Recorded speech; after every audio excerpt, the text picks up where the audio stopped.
Dividends are the ultimate form of passive income, and they compose over 40% of the S&P 500 total return. In this video, we will take a look at the effect of dividends within the S&P 500, how my dividends are compounding, and as usual, a portfolio update. A dividend is a distribution of some of the company's earnings that is paid to its shareholders when holding a stock through a specific time frame. This is paid monthly, quarterly, or semi-annually. The S&P 500 is what investors usually refer to as the market, and it is composed of a little over 500 companies. Some of those companies pay a dividend. So when you invest into the market, you will receive dividends thanks to those companies. When we look at 100 years of data from 1921 to 2021, the return of the S&P without dividends reinvested is 6.57%, compared to the 10.7% when reinvesting dividends. This is a huge difference, and we will see how big of an impact a dividend can make long term. This is the growth of $10,000 from 1960 to 2021. The blue line is dividend reinvested, and the gray line is capital appreciation only, no dividends reinvested.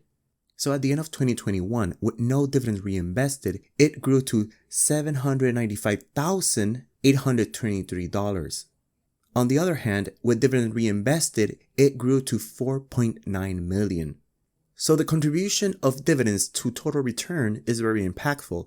When we look to a decade by decade basis, we can see the impact of the dividend. In this example, the gray bar will be the capital gain and the blue bar will be the dividends contribution.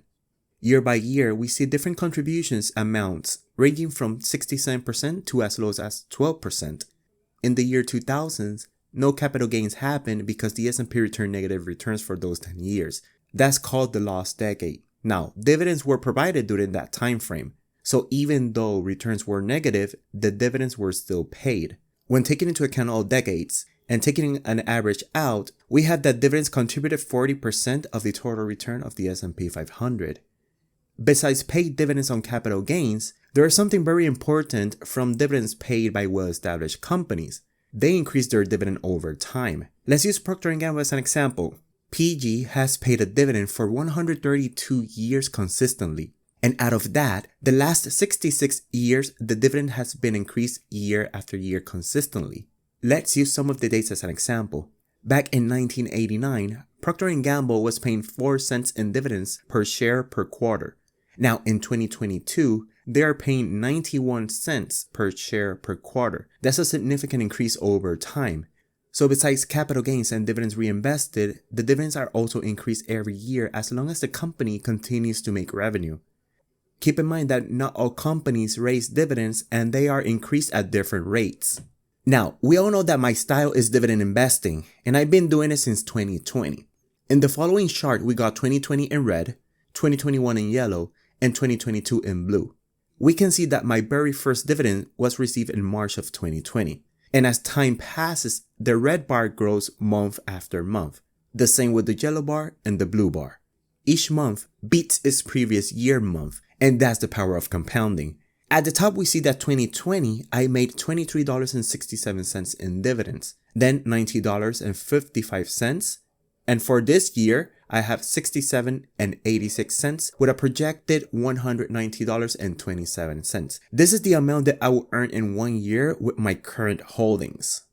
When we look at the companies that I invest in, most of them have increased their dividends for decades, and they continue to do so. My portfolio is increased by capital gains, dividends, and the dividend increases. As time goes on, those dividends will continue to compound to the point where they will cover my expenses and I could possibly retire peacefully or just downgrade to a part-time. In this channel, I will continue giving constant updates about how my portfolio is doing, the new positions that I will add, like for example, I just started a position with Home Depot, currently taking 1% of my portfolio, and also will continue to give updates on the dividend growth over time. So that will be it for today's video. I will see you on the next one.